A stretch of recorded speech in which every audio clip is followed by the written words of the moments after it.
Dawn, Richard breaks. Silence on Diddy's abuse as Naomi Campbell faces criminal web. Trial explodes. Hour ago, Dawn Richard took the stand to testify. Dawn Richard is a singer and former member of the band Danity Kane, who worked directly under the management of Sean Diddy Combs for many years. Richard witnessed many incidents that occurred in the work environment and in personal relationships involving Mr. Combs. The air inside the courtroom was cold and thick with anticipation as the jury press and spectators settled into their seats. For months, the FBI had been quietly gathering evidence on a sprawling network of alleged abuse, harassment, and manipulation centered around one of music's most powerful moguls, Sean Diddy Combs. At the forefront of this unprecedented federal investigation stood Kash Patel, the lead federal prosecutor and former senior intelligence official. His name had become synonymous with relentless pursuit of truth in complex, high-profile cases. Patel's role was not just to prosecute, but to uncover the hidden layers of control, coercion, and exploitation concealed behind the glamour of the entertainment industry. In the months preceding the trial, the FBI submitted a comprehensive report outlining the disturbing findings of their investigation into allegations made by multiple victims. The report detailed a pattern of abusive behavior, including physical assault, emotional manipulation, sexual harassment, and the creation of a hostile work environment under the guise of professional collaboration. The core accusations centered on Sean Diddy Combs, accused by former collaborators of repeated physical violence and psychological abuse, particularly targeting Cassie Ventura, a singer and longtime partner. The report included documented instances where Combs allegedly struck Cassie with objects including a skillet and controlled her career and personal freedom through intimidation and fear. Financial irregularities in Diddy's business operations, especially within his management companies and affiliated projects, were also cited, revealing attempts to silence victims through financial coercion and legal pressure. Kash Patel's team had worked meticulously to compile not just eyewitness accounts, but also physical evidence, including medical records, audio recordings, explicit text messages, and video footage obtained from former staff members and confidential sources. At a press conference before the trial began, Kash Patel emphasized the gravity of the case. This is not just a celebrity scandal, it is a profound investigation into systemic abuse of power. The FBI's role is to ensure that no one, regardless of their status, is above the law. The evidence gathered paints a clear picture of ongoing misconduct and harm. Today, justice begins. Patel's statement was a clarion call to the victims, the public, and the justice system that the trial would be about more than allegations, it would be about accountability. The trial venue was secured under strict protocols. Federal marshals ensured the safety of all involved, knowing the explosive nature of the case. Reporters from around the world jostled for the best seats, cameras flashing, as cameras recorded the arrival of key figures, Cassie Ventura, visibly composed but somber, Diddy exuding confidence, yet concealing a shadow of unease, and Dawn Richard, a former member of Diddy's girl group, Danity Kane, whose testimony was anticipated to be a pivotal moment. The judge called the courtroom to order with a firm voice, emphasizing the seriousness of the charges and the duty of the jury to impartially consider all evidence. Kash Patel rose to deliver the opening statement. His presence commanded attention. He painted a stark picture for the jury. Ladies and gentlemen, you will hear a story of glamour turned grim. You will meet individuals whose talents and dreams were overshadowed by fear and control. This trial exposes a pattern, a man who wielded power, not just in music, but in manipulation, using his fame to silence, intimidate, and harm those closest to him. He carefully outlined the charges: physical assault, sexual harassment, false imprisonment, emotional abuse, and fostering a hostile environment. The prosecution would prove these through detailed eyewitness testimony, material evidence, and corroborative accounts. Among the most awaited testimonies was that of Don Richard. More than a former bandmate, Don was a first-hand witness to Diddy's volatile behavior, including episodes of rage directed at Cassie and others. Her testimony promised to bring the shadowed corners of this relationship into the harsh light of the courtroom. Patel described Dawn as a crucial voice for the truth, and suggested that her account would dismantle the facade of control and charisma. The atmosphere was tense but resolute.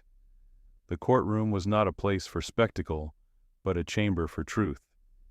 Every participant understood the stakes, a reckoning not only for Diddy and Cassie, but for every individual impacted by abuse hidden behind celebrity and power. Kash Patel, backed by the FBI's thorough investigation, was ready to lead this fight. The trial would unfold in layers, each testimony peeling back a veil of silence, each piece of evidence building a mosaic of truth. The morning light filtered through the courthouse windows as Dawn Richard took the stand. The room fell into a hush. Dawn was no stranger to the music industry's spotlight, but today her presence carried a different weight, one of solemn witness and painful truth. Dawn began recounting her time as a member of Danity Kane, a girl group formed and managed by Sean Diddy Combs. She spoke with measured calm, her voice steady, yet laced with the unmistakable pain of memory. I witnessed moments of extreme volatility, she told the jury. I saw how Sean's anger could erupt without warning. Those closest to him, especially Cassie, bore the brunt.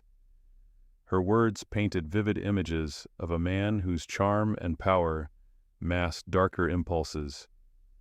Dawn detailed incidents where Diddy's rage escalated to physical violence. There was one night at his Los Angeles home. I saw him strike Cassie with a skillet full of eggs, she said quietly but firmly. The courtroom reacted audibly, a collective gasp rippled through the audience. Dawn explained that such outbursts weren't isolated, but part of a recurring pattern. The emotional toll on Cassie was palpable, with Dawn describing her as walking on eggshells, constantly fearful. Dawn's testimony moved beyond broad strokes into chilling specifics. She described moments when Diddy's demeanor shifted from charismatic to controlling. I remember a poolside gathering in Scotland, Dawn recalled, where I saw Diddy behaving in ways that were brazen and disturbing even in front of us. She spoke of train incidents, parties where multiple people engaged in acts that Dawn admitted were shocking, but that had become normalized within their circle. The jury listened rapt as she connected these moments to an atmosphere of intimidation and control that extended far beyond the personal to affect professional dynamics within the group. Throughout her testimony, Dawn's voice carried traces of anger and sorrow. It was clear this was more than recollection. It was catharsis. Legal analysts later noted that Dawn's first-hand accounts gave life to the allegations, transforming abstract accusations into human experiences. For the jury, hearing her speak so openly about fear control and abuse was a defining moment, one that framed the trial's narrative. When the defense attorney took the floor, the tone shifted. Questions grew sharp, seeking to undermine Dawn's credibility. The defense probed into Dawn's own history, her time in rehab for PTSD, allegations of personal misconduct, and earlier disputes with Combs. "You once claimed to have been mistreated in the industry yourself, didn't you?" the attorney asked pointedly. Dawn responded calmly, refusing to be rattled. "Yes, I have had my struggles, but that doesn't negate what I witnessed." The defense pressed further, questioning her motivations and suggesting her testimony was influenced by bitterness or financial gain. But Dawn remained resolute. "I am here to tell the truth, not to settle scores." Prosecutor Kash Patel moved to clarify important points and reinforce the weight of Dawn's testimony. "Ladies and gentlemen," Patel said, "you are hearing from someone who was inside this world, who saw the facade and the reality behind it. Her testimony is corroborated by other witnesses and physical evidence." Patel presented a series of medical records supporting claims of injury consistent with Dawn's accounts, including documentation related to Cassie Ventura's physical and emotional trauma. During the trial's breaks, jurors submitted written questions. Many sought clarification on the frequency and severity of the alleged abuse, the involvement of others, and the steps victims took to seek help. Patel responded in court that the investigation revealed a tightly controlled environment, where victims were often silenced by fear and loyalty conflicts. This was not a simple case of isolated incidents, Patel explained. This was a culture of control, cultivated by one man's desire to dominate not just a career, but lives. Outside the courtroom, media outlets were already framing Dawn's testimony as a turning point. Headlines screamed, "Dawn Richard exposes, dark side of Diddy's empire and from stardom to silence. Witness details alleged abuse." Social media buzzed with support for the victims and calls for accountability. As Dawn's testimony concluded, Kash Patel called for a short recess, preparing to bring in the next witnesses, former employees and industry insiders, ready to shed light on the breadth of the alleged misconduct. The trial was far from over, but the momentum was clear. The prosecution was building a case not just on accusations, but on a chain of credible, consistent testimonies and hard evidence. As the courtroom reconvened, the energy remained intense. Kash Patel stood poised to deepen the case's complexity by unveiling the intricate network that sustained the alleged abuses. The prosecution's strategy was clear: prove that this was not merely a personal failing, but a systemic exploitation involving many enablers. Kash Patel called his next witnesses, former employees of Diddy's organization, each ready to testify under immunity agreements. Their roles ranged from event coordinators to personal assistants, providing an internal perspective on the alleged culture. First to speak was Margaret Dean, a former financial officer for one of Diddy's affiliated companies. Her voice was steady, but her words revealed a world rife with financial mismanagement and intentional obfuscation. "We were instructed to categorize personal expenses as business logistics," Margaret testified. Jewelry shipments were logged as security travel was often labeled artist relations. Several reports I raised were mysteriously deleted or never answered. When questioned about her attempts to report or halt these practices, she described being sidelined and ultimately forced out for not fitting the company culture. This testimony illuminated the deliberate financial cover-ups that shielded the alleged abuses. Following Margaret's testimony, Kash Patel presented an array of financial documents, carefully pieced together by forensic accountants. These documents reveal lavish spending, Patel explained to the jury. Luxury hotels, private jets, exclusive retreats, all billed to corporate accounts tied to Diddy. One invoice detailed a $16,500 first-class flight from London to Nice. Another showed a $10 $490 hotel bill for a luxury suite.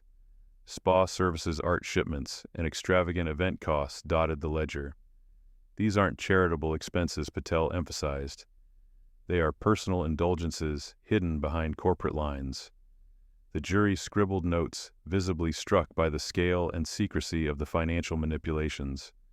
Next, Kash called an anonymous former assistant identified only as Lena. Her testimony brought a human face to the broader allegations. Lena described being scouted via social media and brought into glamorous parties that masked a more sinister purpose. "We were told these were opportunities, chances to network and build careers," she said. But soon it became clear that we were expected to perform for certain guests. Refusal was not an option. She recounted attending an event in Cannes, where she was instructed to be charming to a visiting dignitary, closely linked to the accused's inner circle. The courtroom fell into an uncomfortable silence. Lena's testimony was supported by recorded communications, encrypted messages, coordinating the curation of events and guests, emphasizing discretion and compliance. Patel then unveiled audio recordings and text messages, including a chilling audio clip from a hotel suite. Although Naomi Campbell's voice was absent, her instructions were captured. "She'll be there at 10. Be nice," a voice directed. The messages detailed guest lists, schedules, and payments funneled through shell companies, some of which were linked to controversial figures tied to wider investigations.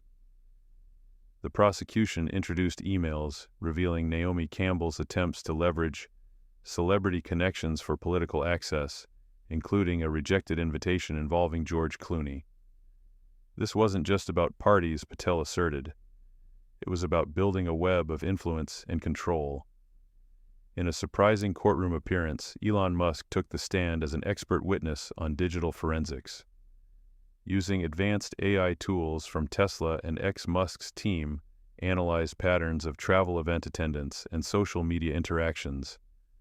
We identified 47 individuals frequently intersecting in these networks, Musk reported. Our data shows overlaps with the infamous Epstein flight logs and other known trafficking routes. He displayed maps highlighting coordinated events in Ibiza, Zurich, and Singapore, luxury locales that served as backdrops to illicit activity. Musk emphasized that the patterns were too consistent to be coincidental, suggesting a deliberate and ongoing system. Campbell's defense team mounted vigorous objections throughout the day. They challenged the credibility of anonymous witnesses, argued against the admissibility of encrypted communications, and attempted to cast doubt on forensic analyses. The judge, however, allowed the majority of the evidence, citing its relevance to establishing the context and scope of the alleged misconduct. By the end of the day, the jury was faced with a sprawling narrative: financial abuse, coercion, political influence, and high-profile complicity. Observers noted jurors exchanged glances, some leaning forward attentively, others furrowing brows in concentration. Kash Patel closed the session with a somber warning. "This is not merely a trial about one individual," he said. "It is a reckoning with a network built on silence, power, and exploitation." Outside reporters scrambled to report the latest developments. Headlines proclaimed, "Prosecution uncovers global network of abuse and influence," and Elon Musk's AI evidence shakes courtroom. The stage was set for the next phase of the trial, where more witnesses were expected to deepen the exposé. The fourth day of the trial brought a deeper dive into the concealed world behind the glitz and glamour. The courtroom filled with anticipation as new testimonies revealed how power was wielded through subtle coercion and carefully masked arrangements. Pam Bondi stepped forward with measured confidence, her voice steady as she detailed the evidence that portrayed Naomi Campbell not just as a glamorous figurehead, but as an active orchestrator within the network. Ms. Campbell was the central coordinator, Bondi asserted. She wasn't a bystander. She curated the experience, selecting attendees, arranging private gatherings, and ensuring the right atmosphere for her influential guests. She emphasized the meticulous planning that went into the events where models and assistants were invited, under auspicious pretenses, but soon realized they were entering a different kind of engagement, one demanding compliance beyond the professional. Lena returned to the stand, her demeanor subdued but resolute. She described the gentle pressure applied to young women under the guise of career advancement. "We were told it was all part of the package," Lena explained. "A dance that needed to be performed for those who held the keys to opportunity." Her words painted a picture of soft coercion, where refusal was met with cold distance, and acceptance was the unwritten path to survival. "Every smile, every glance was measured," she said quietly. "It wasn't about choice, it was about endurance." Pam Bondi presented video clips and audio recordings, carefully edited to remove explicit details but still conveying the atmosphere. One such recording was from a luxurious hotel suite, where voices discussed curating the vibe and ensuring guests were properly entertained. Although specifics were absent, the tone suggested events where boundaries were blurred and personal favors were exchanged in the shadows. Bondi explained these gatherings were cloaked in discretion. Cameras were forbidden. Guests signed confidentiality agreements. The purpose was not mere socializing, but maintaining control and secrecy. Several witnesses, including former employees and acquaintances, testified to the emotional strain endured by those caught in the network. A former assistant recounted how some women appeared trapped in golden cages, outwardly polished, but inwardly isolated. They smiled for the cameras, but behind closed doors, many lived with anxiety, fear, and a sense of helplessness the witness shared. Another described whispered warnings exchanged in hushed corridors, advice on how to stay safe and keep quiet. Pam Bondi outlined how power was maintained not through overt force, but through a complex web of influence. Control was exercised through promises of advancement, veiled threats of exclusion, and the allure of belonging, she explained. She pointed to communications where models were encouraged to attend private dinners and connect with certain individuals, euphemisms for more personal encounters. Legal analysts in the courtroom noted how these testimonies revealed a pattern of soft domination, where compliance was coerced by social and professional pressures rather than physical force. Campbell's legal team attempted to reframe these allegations as industry norms and consensual arrangements, arguing that ambition and personal choice were at play. They sought to undermine the credibility of the witnesses by highlighting inconsistencies and suggesting motives of resentment. However, the prosecution's narrative, supported by corroborating evidence, presented a compelling portrait of exploitation masked as opportunity. Before the day adjourned, Kash Patel addressed the court with measured gravity. "This case is not about shaming or sensationalism," he said. "It's about unveiling the hidden mechanisms that allow exploitation to thrive under the guise of glamour." He urged the jury to look beyond the surface and recognize the courage of those who step forward to speak truth to power. "We owe it to them and to society to dismantle this network of control," Patel concluded. Outside the courthouse, a growing crowd gathered, echoing the courtroom's tensions. Signs calling for justice and transparency fluttered in the wind, while journalists scrambled to capture every detail. The fourth day left the public with a sobering reminder: beneath the dazzling lights of fame and fortune, a darker, more complex story was unfolding, one of power manipulation and the resilience of those seeking to break free. The courtroom reconvened with an air of gravity that seemed to press down on everyone inside.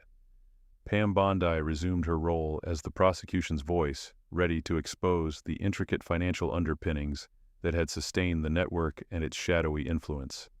Bondi introduced detailed financial documents tracing millions of pounds raised under the banner of Fashion for Relief, the charity spearheaded by Naomi Campbell.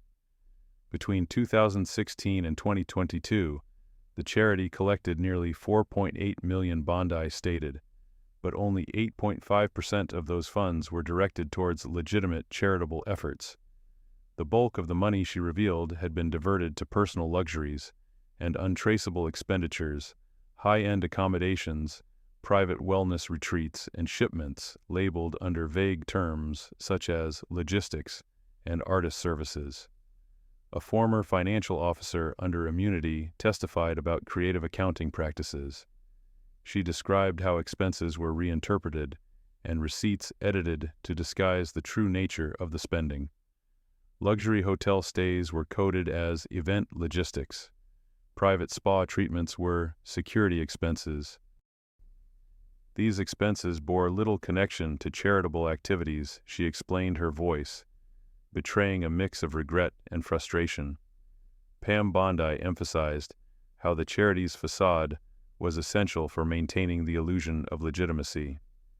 These were carefully crafted narratives designed to attract high-profile donors and deflect scrutiny, Bondi explained.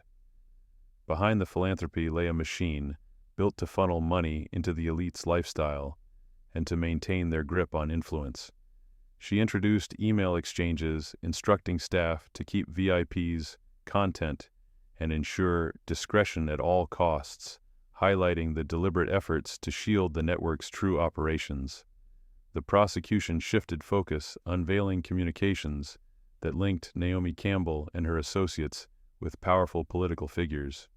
Emails, text messages, and social media interactions suggested attempts to forge access to senior Democratic officials, including high-profile individuals such as Joe Biden, Gavin Newsom, and Chuck Schumer. One particularly striking piece of evidence was a series of messages in which Campbell sought introductions through George Clooney, aiming to secure a private meeting with a key political operator within the Biden team. Clooney's polite refusal was presented as a pivotal moment, a sign that the network's reach was formidable, but not absolute. Pam Bondi stressed, when rebuffed in formal channels, the network sought alternate routes to power weaving its way through the shadows of influence. The courtroom gasped when a previously anonymous former assistant to Jay-Z took the stand under protective measures. She described her role in managing exclusive gatherings events that operated beyond the public eye and without media presence. These were not music industry events, she testified. They were private affairs where guests were carefully selected, agreements to remain silent were mandatory, and the atmosphere was controlled. The assistant described Naomi Campbell's involvement in facilitating introductions and curating the guest experience, using language that hinted at transactions and favors unspoken but understood. Despite objections from the defense, the judge ruled the testimony admissible, recognizing its relevance to understanding the scope of the network. Further testimony painted a picture of the emotional strain placed on those within the network's orbit. Former models and assistants described feeling watched, guided, and at times trapped within an environment where personal agency was often secondary to the expectations of the powerful. One witness spoke of quiet conversations about what it meant to say no and the subtle consequences that followed. Another detailed a night at a private party where the lines between socializing and obligation blurred, where young women were expected to adapt to the preferences of influential guests. These accounts underscored the network's ability to maintain control through social and psychological pressures rather than overt force. Elon Musk reappeared to present findings from advanced AI analysis conducted by his company. Using sophisticated pattern recognition, Musk's team mapped Naomi Campbell's events and travel against known data from Epstein's networks and other high-profile figures. The analysis revealed frequent intersections between locations, attendees, and timings, suggesting coordinated movements and overlapping social spheres. This isn't coincidence, Musk stated firmly. It's a network operating with precision. Maps projected across the courtroom screen showed overlapping dots, connecting major cities worldwide: New York, London, Cannes, Monaco, and more. Throughout the day, Campbell's defense counsel sought to downplay the significance of the financial discrepancies and political ties. They argued the charity's spending fell within acceptable ranges for high-profile events and questioned the relevance of political communications, labeling them as typical networking. Defense attorneys highlighted the consensual nature of relationships and insisted that personal choice played a central role.